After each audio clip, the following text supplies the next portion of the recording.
Gerald, I think you went a little overboard when you went to Mushnik's florist shop today. Well, you said you wanted some plants for the vlog, and so I went down and I got the most exotic thing I could find. Oh no! What did she tell? He said it was called an Audrey too. Yeah. Oh my god! Oh. Nice.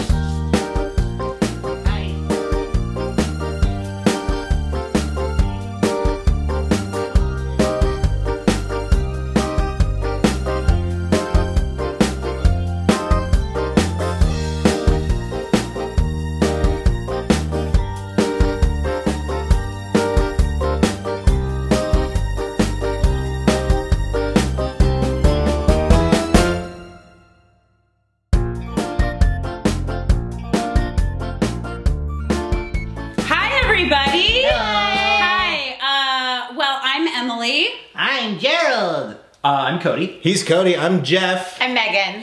And we just saw Little Shop of Horrors at the Pasadena Playhouse. Yeah, it was amazing. Yeah, so good. So let's talk about this a little bit. Yeah. So Cody and I are really lucky because we were born in Pasadena and we grew up there. Yep. And so very much a big part of our childhood was going to see theater at the Pasadena Playhouse. Field trips to the Pasadena Playhouse. Yes, definitely. A lot of shows started there. Did you guys ever see anything at the Pasadena Playhouse? No, this was my first one. I've seen a couple things there, but this is the best thing I've seen there. Yeah, so the Pasadena Playhouse is also a historical site. It's one of the major kind of looky-loo spots in Pasadena. Yep. There's always been great theater going through there. And then the past few years, they got a new artistic director, Danny Feldman, and they have started producing new imaginings of familiar works. Earlier this year, they did a production of Ragtime that was critically acclaimed, super, super popular, and now this production of Little Shop of Horrors, which everyone's been talking about.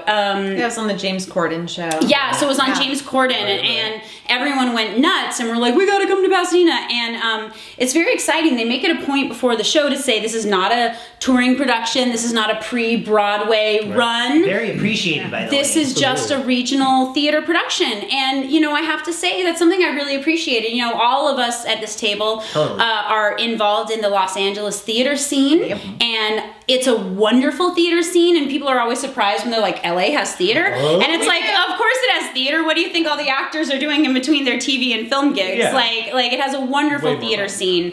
I love it. We all love it. And so it's really cool to see a regional theater in the LA area being celebrated and this production being celebrated. Definitely. So that being said, let's talk about Little Shop of Horrors. All right, let's do it. Kind of like you said, it's really rare for this to happen in regional theater, to have enough money to do a production like this. Where I think that's part of the reason why they made it clear before we saw the show that it was not a tour, because it felt like it was a touring production. It was certainly like, solid. Yeah, anybody who hadn't been told that would have assumed. I mean, like, you know, in a really cool way. I just mean because of the production quality is very high, which means you have to have a lot of money. Yeah. And usually it's not worth it for a theater to just do that for 6 weeks. That's why they bring in tours. So this has been running for, I think, a couple months. Okay. And it's been just this huge hit, obviously because it's in Pasadena, which is LA adjacent. They were able to get on the James Corden show, so that was like a big thing. That was amazing. And also because the woman playing Audrey, it's a very monumental first. She's a trans actress, and it's MJ Rodriguez who's on Pose. And it's among many firsts in the show. Yeah. The show is extremely pared down. The cast is very small. They got rid of the ensemble for all intents and purposes. Makes the show a lot peppier too, actually. Yeah. It really speeds along. Like the entire show, even with an intermission, was still only 2 hours, which I've seen productions of this show where it stretches on to like, you know, 2.5. Little Shop was an off-Broadway show. It came out in like 1982, I think, and it premiered off-Broadway. And because it can be done in the smallest of black boxes, it's a very popular show for community theater, for high schools, for regional theater. It is a very produced show. And when people do it, they always kind of do it the same way. Ellen Green's version of Audrey is so iconic that any woman playing that part has always just kind of done Ellen Green ubiquitous. impressions. Mushnik, And she played it in the movie too, so that she helped. played her in the movie, and she's amazing, and nothing to take away from her. But she's one of those people who's like so tied to the role that she created that everyone just kind of does it like her. And the show takes place in the like late 50s, early 60s. It's very much a B, C, D movie, like science fiction kind of campy film. And it was written by the guys who would write The Little Mermaid and Beauty and the Beast, Alan Menken and Howard Ashman. But the musical was based on an old movie. An old movie from like 1960 that like Jack Nicholson had one of his first roles in. It's like black and white, right? It is. But anyway, Little Shop the Musical is just so well known. The score is amazing. The songs are amazing. It's a great musical for like Halloween too. Obviously, horrors is in the title. You know, Killer Plant. And the movie version is so great. We're gonna be doing a review of it soon, and it has all those amazing puppets. Those like kind of Jim Henson, you know, kind of puppets. Well, what do you know about puppets? Yeah, the show is known for its puppets. So, so this version at the Pasadena Playhouse, it scales down the cast. We have a trans woman of color playing Audrey. George Salazar. Nice. He was in Be More Chill. So he's a person of color playing Seymour. And so it added all these new elements to it. And so now, Cody / Gerald, maybe you want to talk about what's different about the puppet, because I feel like the puppet, Audrey too, was so completely different than I'd ever seen it before. Well, and we talked to our friend Tim, who was one of the puppeteers. What's up, you guys? Hello. How's it going? We're here backstage at Little Shop of Horrors, and we're here with our friend Tim, who is just the most fabulous puppeteer ever. Yeah, man, you're great. We really like your performance as Audrey too, along with how many other puppeteers? 4 other puppeteers. Wowzers! That's a lot of puppeteers. Yeah, it's almost as many fingers as you have. And he talked a little bit about how they wanted to go into this with a completely different idea for the puppet, since it's always done kind of in the same way. So, for example, the puppet of Audrey 2, the plant, is actually not green. It's sort of a fuchsia color. Pink. It's like a pink plant with like Audrey's pink lights in it. It glows too, like a weird science fiction plant, which is all the more interesting. Oh wait, and usually the plant is voiced by a very deep baritone basso man, but this version had sassy Amber Riley. Amber Riley from Glee, and it was amazing. She was great too. Phenomenal. She played the role very well. And the other things that were interesting about the puppet is that they use so many different kinds of puppetry. There's stuff they do that we can't tell you about, like magician style puppet stuff that we can't tell you, but we know, so we're not very secretive. It's very impressive, the puppetry that goes on here. And even like Tim even said that the reason why they chose fuchsia as the color is because it was the opposite of green. So that's like flipping the whole thing on its head. They want to like, just shake it up. So the plant in most iterations, the plant has a very Venus flytrap vibe. You know, it's very much like mouth like this that opens and closes, right? So this version, it's more like a flower. Well, it's more, you know, like the Demogorgon, Demogorgon. from Stranger Things. It's like that. It's like it's got a thing like that, and then it opens to a full face thing. The other thing is the plant doesn't move its mouth every time it talks. So it adds these elements where you are like, is this in Seymour's head?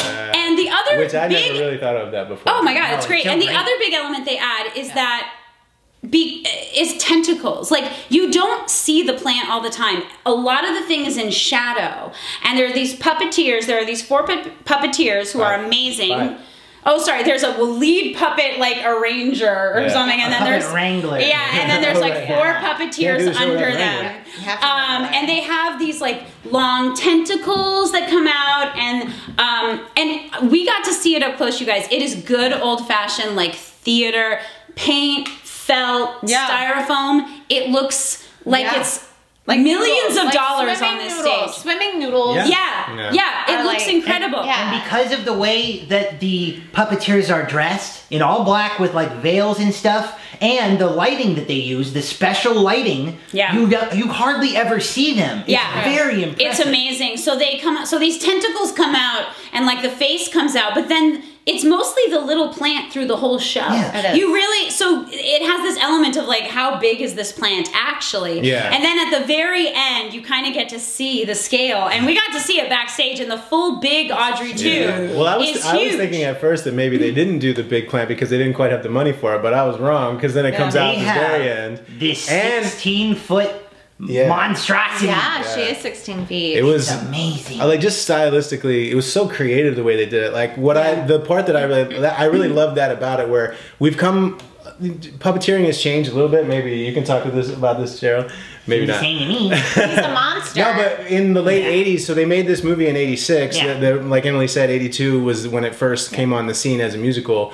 Puppeteering has changed a little bit since then. We're used to seeing puppeteers on stage with the puppets, like Avenue Q kind of changed that trope. But you take we're that definitely even more used to further. that now. Right, and but for Audrey too, making it more, making the tentacles like so disconnected a little bit.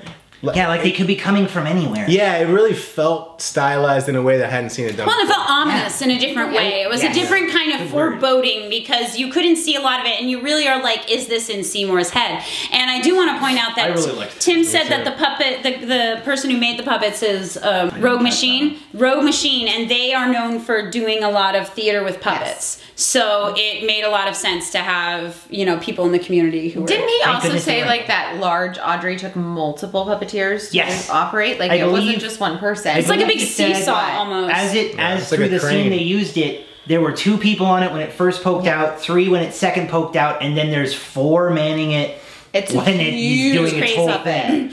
And then the So little much going Audrey on. 2, the best thing about little Audrey 2 is that it has a little legs. It has little feetsies. So it's like this plant, it's in a little like tin can, and it's got little feet. So it like runs along the table. It's so so cute. cute. It's And really you know it's gonna kill everyone, but you're like, it's so cute though, and it's pink. Yeah, that shouldn't And it's be a got spoiler Amber at this point. Riley's voice coming out of And who it. doesn't love Amber Oh my Riley? God. By the way, the dang best gig in musical theater is to be Audrey 2 Right? off stage. in Why the is wings that? the whole She's not time. smoking. You don't even have to put a costume on. You can just chill back there. smoking. We do not say that Amber Riley smokes. We are not saying. No. It was really cute to see her come out for the curtain She call, does and come she out. was just wearing like a jean jacket and a dress. She was and she looked adorable, but like She looked like she Jeff's not came right wrong. off of Glee. Jeff's not wrong. Like that is a pretty cushy gig when you get to be the voice Oh my in a gosh. musical because you can just sit backstage. You There- put, and there's I think, very few roles that are like that. Tim said that she had a pair of monitors back there. She that had a little was booth watching. that had a she little hangs booth. out in, and she Yeah, just she does can her With her thing. mic and everything, she could see the conductor and Yeah. the stage at large, so she could see where to hit her cues and And, everything. and what a great Really stage cool. too! Yeah, Like she they was had a solid. car on stage. They Oh, had yeah, like the a set big design The old. was Pasadena really Playhouse wild. is such an amazing Wow. theater. By the way, the venue itself, it has that wonderful, like, old California feel, like mission feel, Yeah, like totally. fountain outside, exposed brick, you know, really beautiful. Kevin Chamberlain was Mr. Mushnik. He's great. got Oh, a yeah. bunch of Broadway credits. He was in Seussical. He was great. The guy who played the dentist, Oren Scrivello, so he played the dentist and he filled in basically Every other part, like all the little characters in Meek shall inherit, and the guy who comes and asks about the plant before Yeah. Dadu. Yeah. And that's been a thing for a while. That somebody Yeah, hit on that yeah. brilliant idea like maybe 15, 18 years Yeah. ago when they started doing that. It's such a great idea. Minimizes the cast, makes it more producible. Oh, yeah, yeah. And it's so funny because you know that it's the same guy.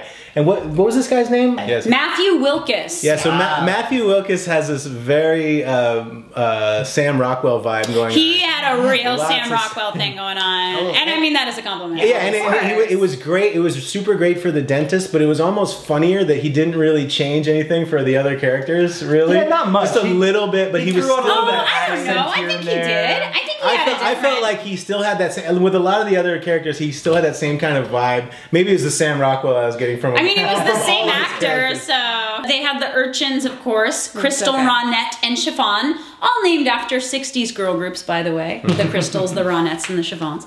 And they are pretty much, I don't know, for me, they're like everyone's favorite part of Little Shop. They're the narrators, they're the Greek chorus, they're part of the story. I thought they were great. Can we talk about how one was kind of Ariana Grande-esque? Oh yeah, Well, the main girl was... the main one. Yeah. Very many She totally yeah, was. she had an She Ariana totally Grande was. vibe.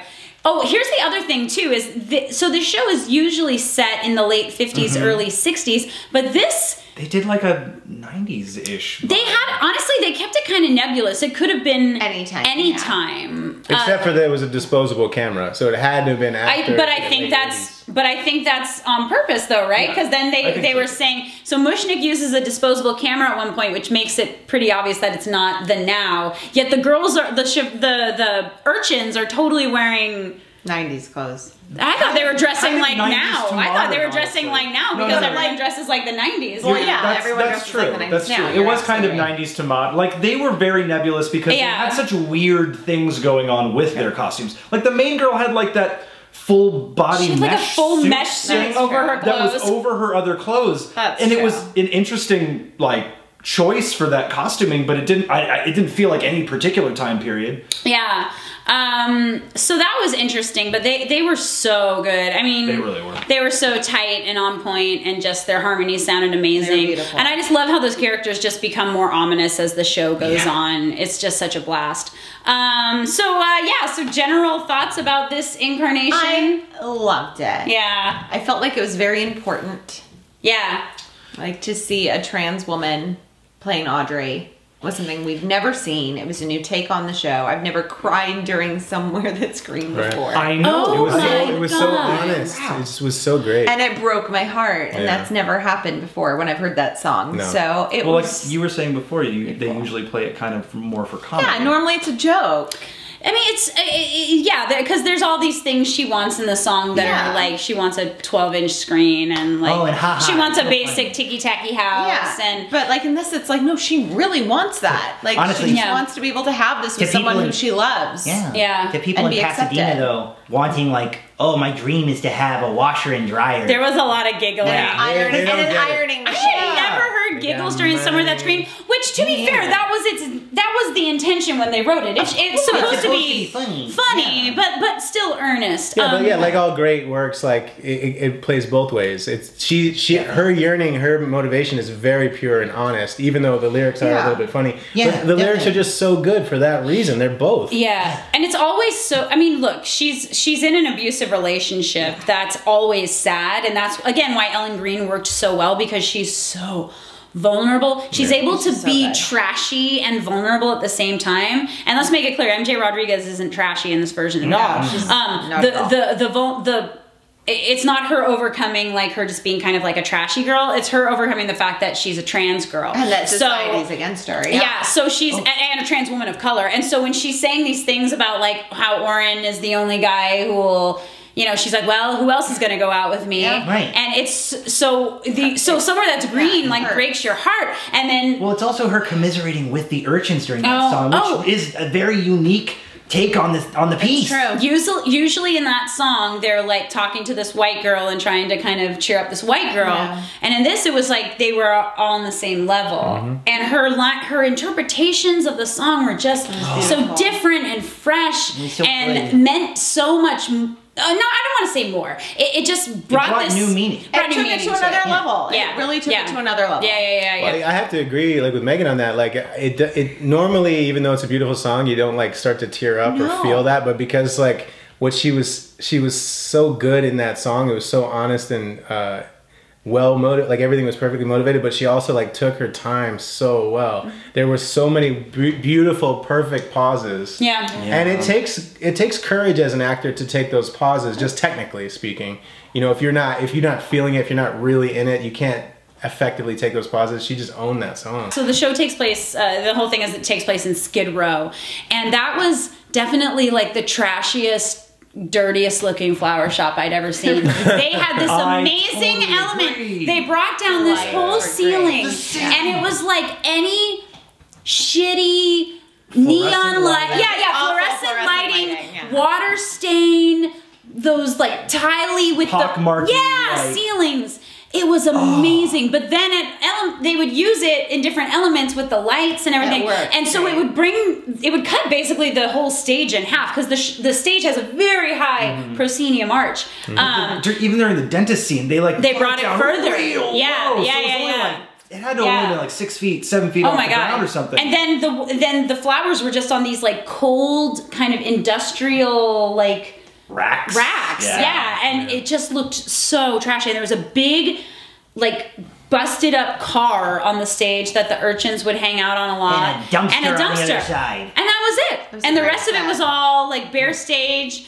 They showed the back of the stage for the opening and the closing. Which the only person who really knew that was Jeff. Oh yeah, 'cause we I'd were seen like, the show. oh, that has to be I a thought it was a backdrop. fake, But like, it was facade. the wall. It was the wall of the Pasadena Playhouse knew. because we're in we're in the LA area and this theater is over 100 years old. Like it has like these exposed brick cracked like earthquakey from earthquakes, apparently. things, and it looks so cool. Did you guys notice that when Seymour comes out to dispose of like bloody stuff in the dumpster, that he's like got fresh, wet blood on him? He did because he left it on He the left dumpster. it on the dumpster and on the crate. I was Yeah. like, whoa, that's cool. Yeah. Yeah. It was so cool. I also want to say that considering how fresh it all feels, they don't change any of the text. Not a damn They don't thing. change, they don't make it the movie version. It is still the off-Broadway original production.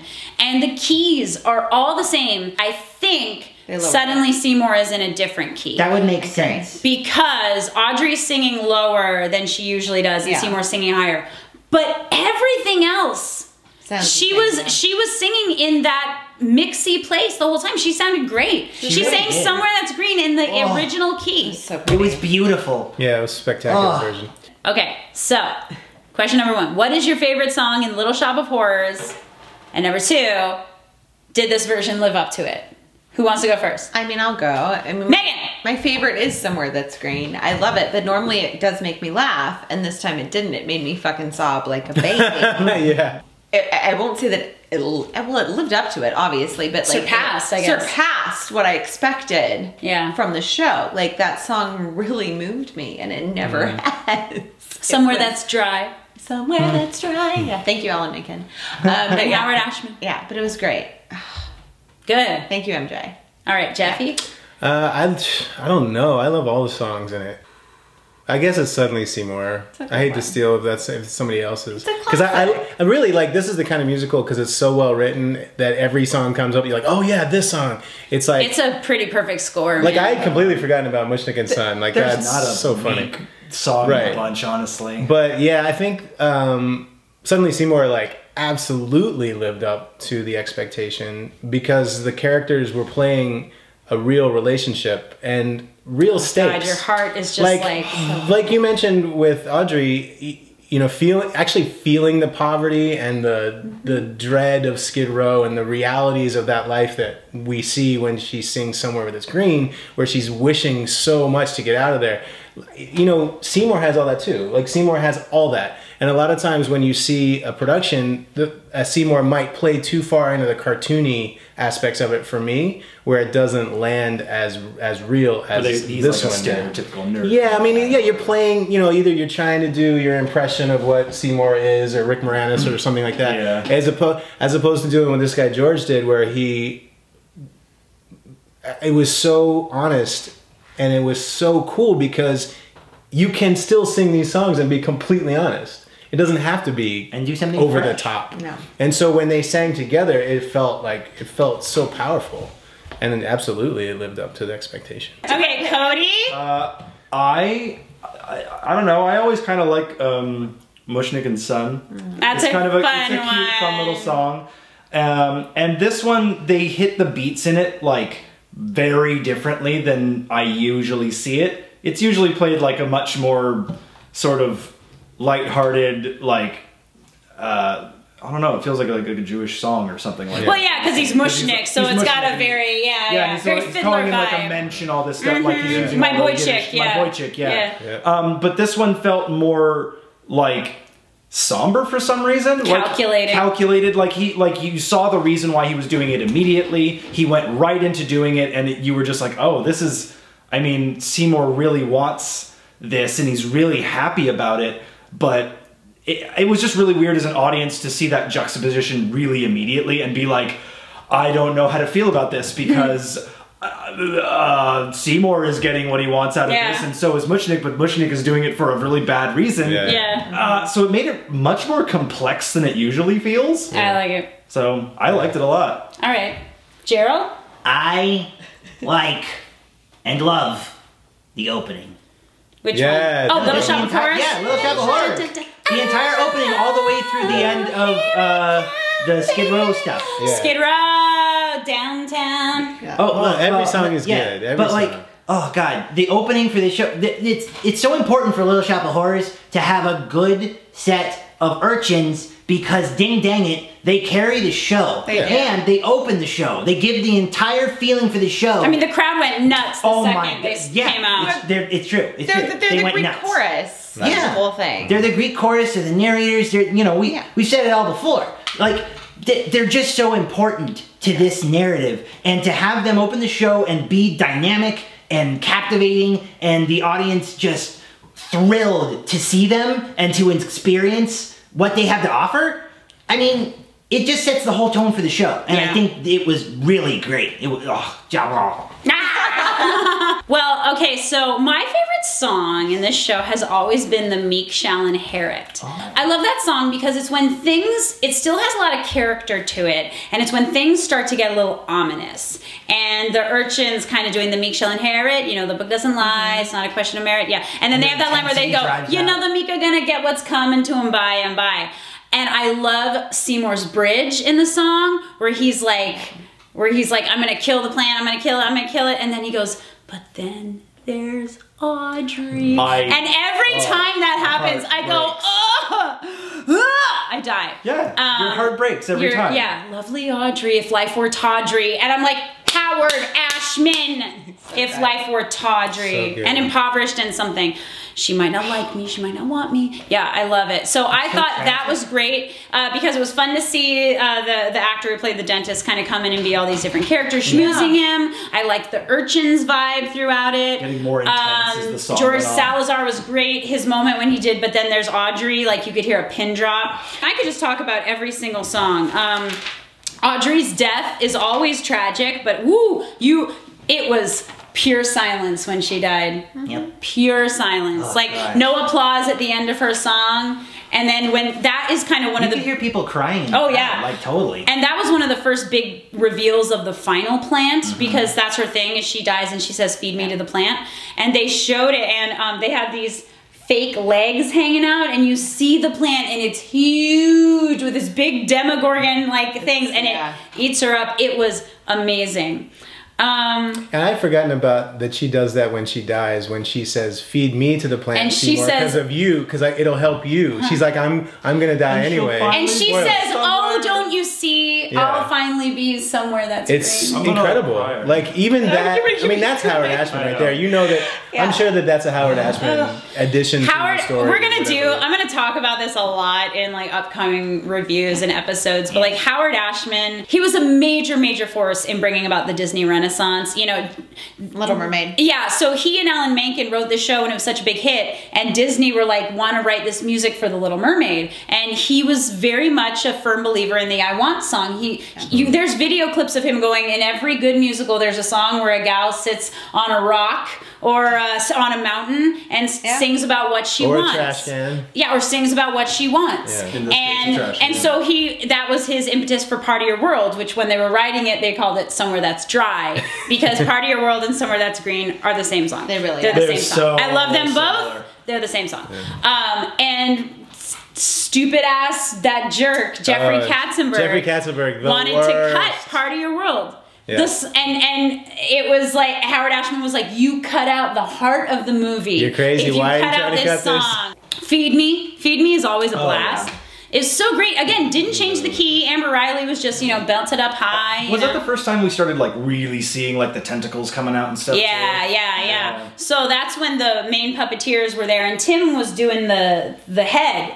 So he was showing us how Demogorgon head. the Demogorgon head and had a big tongue coming out. It was Yeah. so cool. But yeah, the plant doesn't just like talk like, I'm a plant and I am talking. It's much more alien and weird than that. it's more and interesting that possibly way. in Seymour's head. That's the other thing. Yeah, the stylized part of it was what was different. I'd seen, so in the early 2000s, there was the Broadway version. I think it was the first Broadway the version. first Brett with Carrie Butler and Yeah, Heather Foster. and directed by Jerry Zaks. And I knew it was like 02 or something. I knew a couple people who were in it. My friend was the Mushnik standby, and I knew the dentist standby. So I went and saw this a lot. I saw it quite a few times, and it was very standard.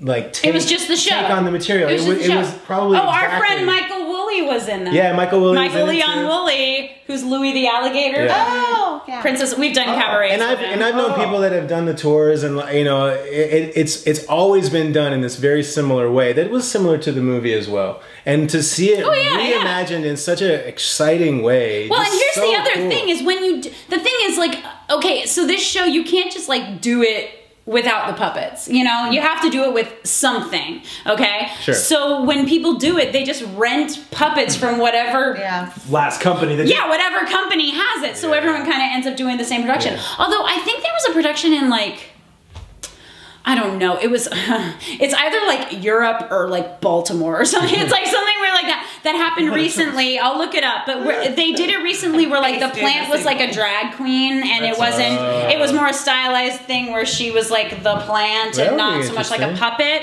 I also noticed when he was doing the gas song, like his death throws for real were really And why not? Really? Why not? I had to get my inhaler out. I was like, ooh, this is kind of... Yeah, it was an ugly death. The audience, too, was giggling at this, and I was looking around like, have you guys... Like, do you know how it looks like to watch somebody suffocate to death? Because this is what it looks like. Yeah, and then he must in have like a previous safe versions... signal that he well, can in give them if previous he's versions... really in pain. Well, he's not, because he's I not know. obviously sucking gas. If he really but the is, thing is, like, it's usually like him laughing, and that's the thing. And he's like, and then he does that second verse. But this was like...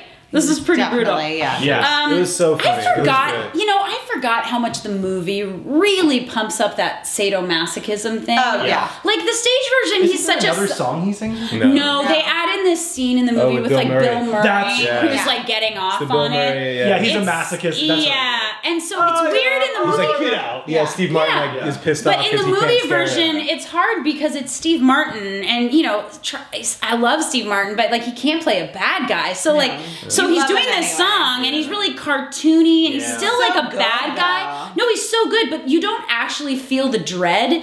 Like this guy, I was like, you felt it when he would turn around and be like, "What did I say?" And she'd go, "I'm sorry, doctor. I'm sorry." Like you were just like, "This isn't funny. This is scary." This is abusive. And that's a great take. And it should be, That's a 'cause great it is. directorial Yeah. take to use. Yeah. Like as I was saying earlier, with the real feel of poverty and the real feel of yearning and needing things. Similarly, like you kind of mentioned, an abusive relationship is not funny at all. No. It's horrible. So but to find the realism in there really strikes a chord within this. Well, and comedic I don't want structure. to say that I don't want us to sound like the original version didn't do that, Right, because it the did. original version obviously Of course. didn't do it cartoony. The movie version doesn't do it cartoony. No. They do. Steve Martin is kind of cartoony. The can't problem help is it. they do it, but the problem is it's casting. It's like Steve Martin is so likable that even when he's doing these things, you're like, like he's funny and kind of sexy. yeah. So you kind of are like, oh, okay, sure, he's just kind of a jerk, whatever. Yeah. But and the stage versions, when you have a good director, they get it right. He should be someone you want to see fed to the plant. That's the whole point. And the original version does do this, and the original off-Broadway version does do this. And this but version did the too. thing is, there's been so many. Again, this show has been done so many times. I did it in high school. It's like Oklahoma. You start, or Bye Bye Birdie. You start getting used to these mediocre versions of it. Then when you see a good version, you're like, oh, right, this is a good show. There's a reason why everyone is still doing it. Exactly. Well, we could talk about supper time. We've talked about pretty much everything. Oh, supper time! Wait, supper time was crazy. So that's when not that one. Okay, so Mr. Mushnik is like, I'm on to you, Seymour. You killed the dentist guy. Let's go in. I'd forgotten about that. And it's got that. It's very ominous. He's got your number now. Feels like you're in like a thriller so you almost. hear the voice of Audrey too. The plant's not coming live. What's happening is these tentacles, vines. They're vines. Sorry, it's a plant. Yeah.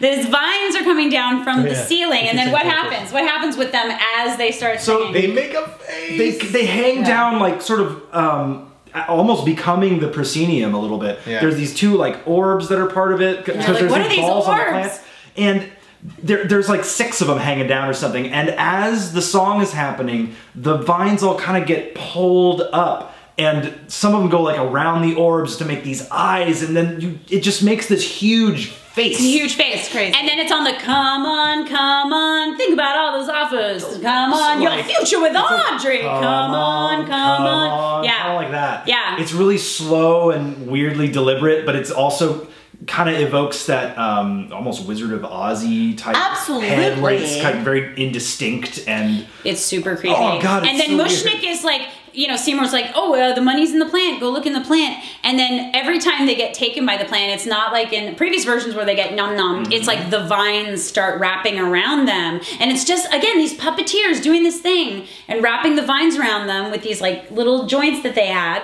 and kind of pulling them back, and it just. It's so effective. So well. It's using the medium of theater in like the best way because your mind fills in the blanks. You don't need everything first. You can see the puppeteers, but you get what's going on. And sometimes you can't just because of the way that they light it. And then at the very end when they do "Don't Feed the Plants," which is the song, I love that song. I always like to quote it on Twitter and do "Don't feed the trolls." So they did this cool thing with shadow puppets at the end where there was this like Audrey 2 like monster like walking taking over the across world. the globe. And then besides that, the final giant puppet that they use, besides the big 16-foot that Audrey, the one that eats Seymour. Yeah. That's just like it's just the curtains. Yeah. So when Seymour's like, I'm gonna kill you from the inside with his machete, upstage, the plant transformed again, and it was just curtains. Yeah. And in the middle, it was like a big vagina. Like the mouth was, the mouth was like there in the middle, and it was like teeth. The way that the plant like transformed into different shapes and like did a bunch of different stuff, it felt very much like The Thing. The Thing, I was about to say. Like you couldn't pin it down. It's like, what is this? That's what makes the thing so freaking scary. Yeah.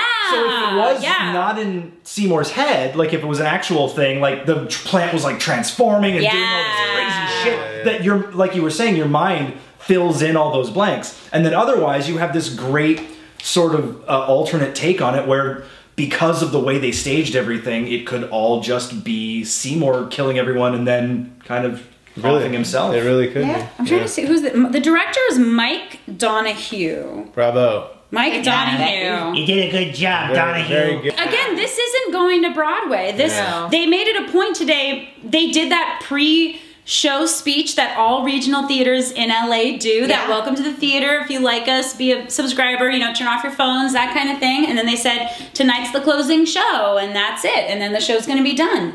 And I love that. Like, I gotta give them credit for that. I mean, I would love to see them use these elements in future productions. Maybe this is something they can talk about down the line if there is interest. It really is something that I feel like a lot of people would really get a lot out of, seeing this new incarnation. But on the other hand, it feels really special. There is something to be said about these regional theater productions and how you can only find them in their region. You know, and it draws the audience. That theater, when we went in there, I know it's closing weekend and everything, but it was packed. Packed. To the brim. Pasadena Playhouse was not having that like just a few years ago, you know, and it's really wonderful. And hats off to that new artistic director. Oh yeah. And it takes a lot of effort to put on something of this quality. It takes a lot of money too, and that's the part that's so hard for most theater companies, obviously. And the reason why usually if you're doing it, you just rent whatever the plant was in the last company. Well, of course, it's a huge expense. But if you have the ability and the talent around to create something new, and they did that, and they went all the way. They have the resources, so they went for it. And they utilized the resources brilliantly, and it was just a spectacular production. It's so well done. I don't want you to be discouraged if you couldn't see it, because the thing is, you probably live near a big city, and that big city near you probably has some regional theater there. So it can happen. Or maybe you have an idea. Maybe you have an idea for an interpretation of a show.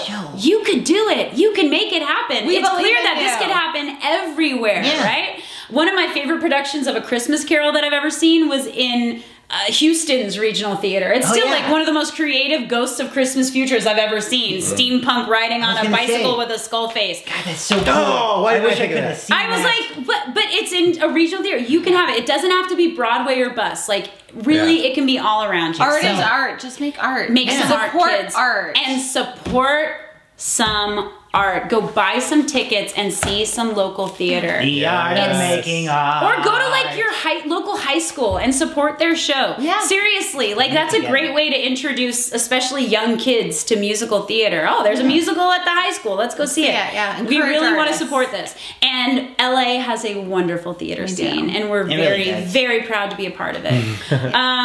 Also, there was an usher lady who was obsessed with Gerald. She got a little handsy. I know, I love it. I love the Pasadena Playhouse. Yeah, we loved it for many years. Yeah, big field trip spot when I was a kid. Yeah. If I were younger. I'm swooning. Gerald. She was She's my friend. We really love nice. you, whoever you are. Hashtag I hope you watch this video because you were really, really sweet. Yeah, we like you. Okay, do we have anything else? I think that's it. I think that's good. Yeah. All right, so they may offer you fortune and fame. Something and also a dame. A dame? There is nothing like a We offer her a day. dame. Don't feed the plants. Cha cha cha. Bye.